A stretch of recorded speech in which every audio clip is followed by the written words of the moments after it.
My name is Ese Gift and I am a student of E86 Limited and I enrolled under data analytics. And this is my first presentation on advanced Excel.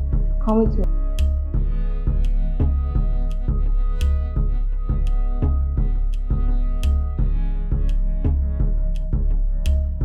Okay, this is the data I generated showcasing the increase and dangers of malaria in Nigeria.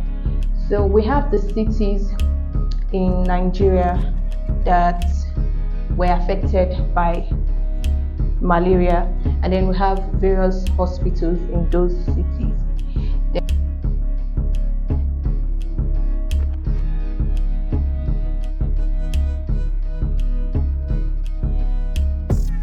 Okay, this is the end of my presentation. I want to say a very big thank you to E86 Limited and also thank you to my tutor, Mr. Damilare.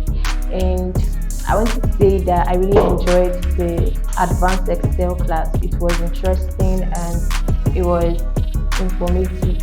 And I look forward to my next class, which will be on SQL.